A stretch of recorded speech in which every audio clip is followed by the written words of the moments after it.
My first, the quote that I want to begin with, future of AI belongs not to just those who build fast, but those who build right. This is the most important thing. With this, the topic that I was given. Okay, maybe we'll have to do it manually. I'll give you a cue and press next, please. So if you can go to the next slide. That's so much for technology. Onboarding AI agent with team values. But do we need it? Right? So the question is, why do we need it? Why are we talking about onboarding AI agents with team values? Right? Why are we talking about it today and why we didn't speak about it during the entire era of machine learning, AI, generative AI, large language models, and a lot of other things? Why are we talking about onboarding team values, human values, for autonomous AI agents? For us to be able to understand this, we need to understand the relationship of the humans have had with machine learning and AI and large language models.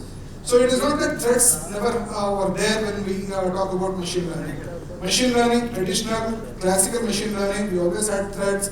We had a lot of attacks. There were 350 different types of hacking attempts and attacks that were possible on traditional machine learning. And what we did was, we actually came up with a very stringent kind of guardrails around data. So we figured out very clearly, very early in the game, saying that whenever we talk about machine learning, whenever we talk about AI, it is all about data. Control your data, ensure that your data is sanitized and you will all be good. And we had a lot of strategies around that on the data ops, ML ops, LLM ops, and things like that, and we were good. And we had a lot of system solutions, automations coming around the data management, and we were able to manage it. But if you look at it, then came generative AI, large language models. Here, the entire structure changed and disrupted totally because they were pre-trained models. We never knew on what data it was trained on. It was very difficult, right? So once you are in a pre-trained model and your entire guardrail ecosystem was focused around data, what do? Whatever you had earlier is on the trash and you can't use them no more.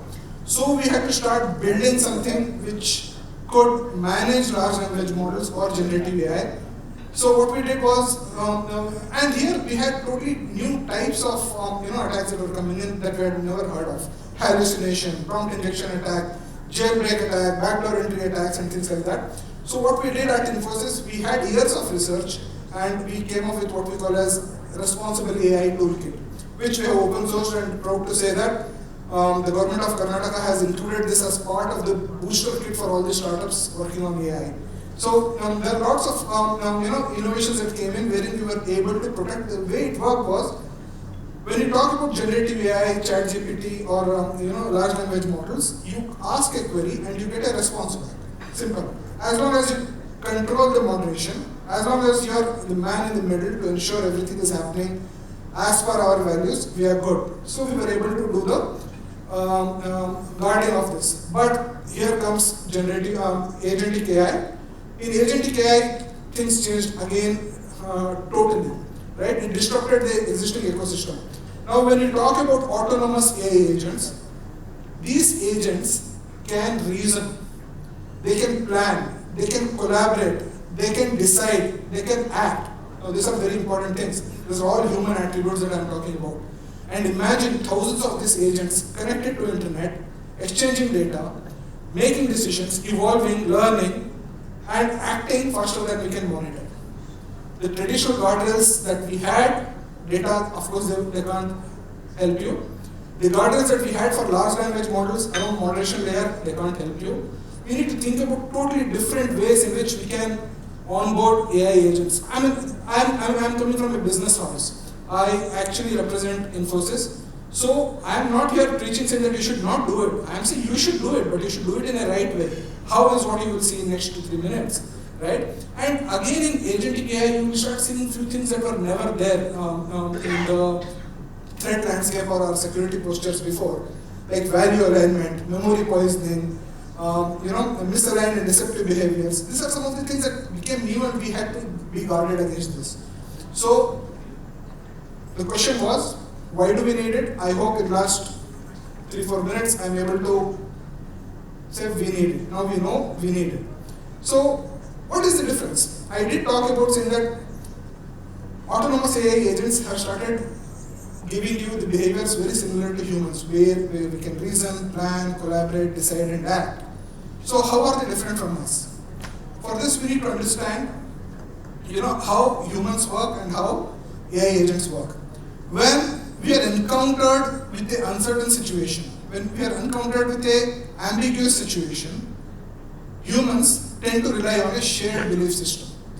Very important. We have a shared belief system like justice, equality, morality, and things like this that will help us make decisions. We rely on shared belief system to help us, make decisions in a situation that we are not comfortable with, right? So this is how humans operate. And how AI agents operate is very simple, saying that they still, even today, work on probabilistic state of decision making, and they're not very flexible when it comes to interpretive flexibility.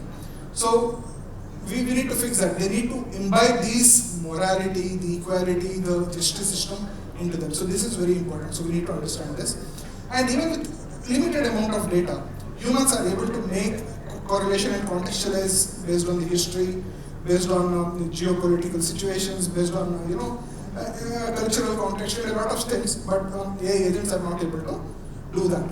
So one very quick example that I'm going to give is right today, 15-20 minutes from now, when I wanted to start the session, I had 3 laptops, 5 connectors, nothing worked, right?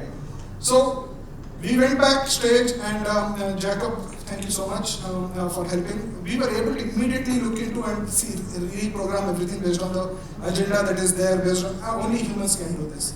Right? They're not able to contextualize based on the historical narrative, cultural narrative, and a lot of things that are happening, right? So one other example I would like to quote is yesterday I flew down from US. I was in Washington DC talking in a very similar event.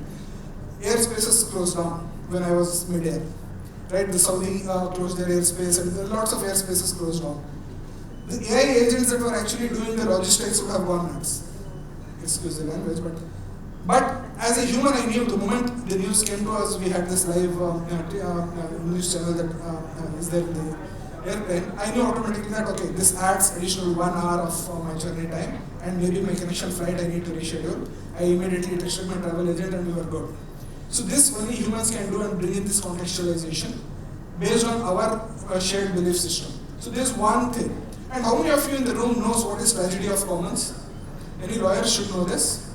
So what happens in here is, in a tragedy of commons, right, this is a situation where we have shared resources, say for example as commoners, as common people, we have this public infrastructure that is there, and we act in our self-interest and consume more and more, thereby depriving the larger audience on the larger infrastructure that happens.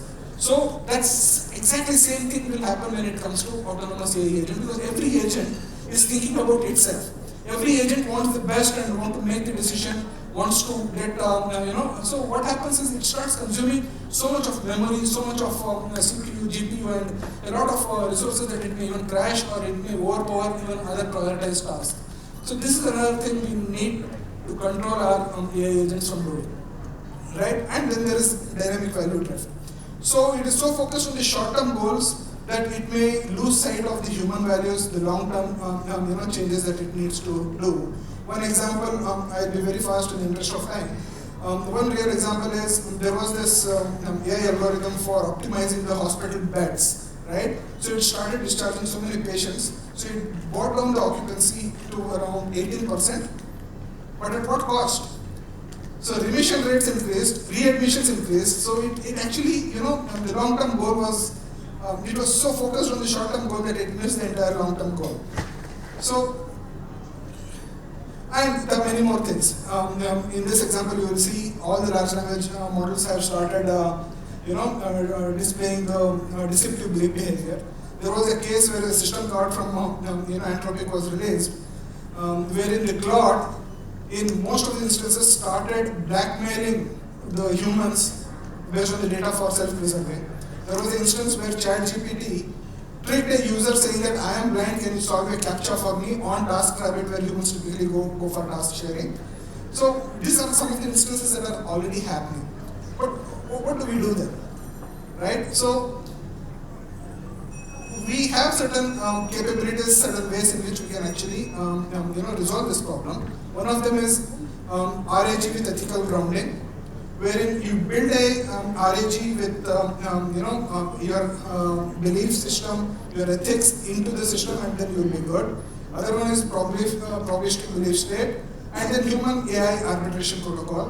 What it says is you need to use autonomous AI agents only when it is necessary. You need to figure out how you work in collaboration with AI and humans, right? So not everything AI agents should do, not everything humans should do. We need to figure out this harmony between the autonomous AI agents and humans and how we work together. Then we need to ensure that we give only that permission to the autonomous AI agent that it is supposed to do. Don't give it more, don't give it less, so that you give only what it can do the task. Then we have certain evaluation metrics like STEM. I'll talk about that, and then governance framework, wherein we have some regulations, some standards that are coming in. The minister also spoke about their position and all that. Go back, please. So then we need to do all this red taping. But here, I would want to pause and ask, all this sounds like what to you guys? There's too much of theory, right? There is too much of talk, and what does it mean for our businesses? Because coming from a business house, I need to know, okay, all this is good. You stop all this, do what is required, and let us get on with the business. Because as a startup, as an industry, this is good, but I need something that is actionable, right? So that is where we will be going next, and it is quite difficult. When it comes to autonomous AI agent, it is not simple at all. So we decided to build, it is rocket science, so we decided to build a rocket. So imagine this AI agent on the screen as a payload that you need to deliver. So you need to have following additional attributes towards this. First is the functional and non-functional boundaries, so that the payload is structured in the right direction, so it lands in the right place, right? So you need to have the right functional and non-functional boundaries. So the system snapshot of what Infosys responsible agent framework that you see on the right-hand side will show you some of the the boundaries that are there, both functional and non-functional. It also has about the resource limitation. We talked about the tragedy of commons, we talked about a lot of stuff. And then we need to do a secure execution. For secure execution, similarly, what are the components of the system that allows you to ensure agent is running in a secure manner. And then it should communicate in a right way. It should be able to communicate using only the authorized protocols. How do you enforce it? How do you enforce the agents to do this? And then you need to ensure that this it has the required security mechanism, which means it should ensure that it is able to identify a threat, detect a threat in real time, and deploy countermeasures. And while doing all this, it should be able to run and enforce is the word, run and enforce the policies in real time. So these are some of the things that we need to do in order for us to protect ourselves from the entire autonomous AI agents, and to ensure that they have the real human values and they don't drift along and don't become rogue when you actually talk about autonomous AI agents. So this is very important. And go to the next slide in the interest of time. So I'm telling you all this based on the experience. Back, please. Back. Sorry about that. Again, tech. So I'm telling you all this based on the experience that we have had as an organization within Infosys. We have been leading the AI governance space and responsible AI space from the very beginning. Way back in 2022, we had launched the Infosys Responsible AI Office for Infosys and its subsidiaries at a global level. We were one of the first companies to come out with the offerings around AI 3S framework on AI governance. We got certified on ISO 42001. We were the first company to get certified, and a lot of other working groups, and we are proud to be part of groups like USABC. Lots of government organizations are able to do this. So when we talked about autonomous AI agents, I want to mention one key thing. Most of the research that we do, we try it into open source. And even the guardrails that I mentioned for large language models are open source. They are available in open market with very relaxed licenses. And proud to say a lot of governments, including some of the bodies within US using it. The guardrails are available on the catalog of NIST, OECD, as well as WASP. They are used by Karnataka government. They are used by in the booster kit provided by the Karnataka government for all the startups. They are used by Telangana government and a lot more. So I would recommend you guys to go ahead and use it and help us, encourage us in this journey, so that even for the autonomous AI agent, whatever research that we are doing, whatever you saw, it encourages us to open source the work. So that is all the time I had. Thank you so much.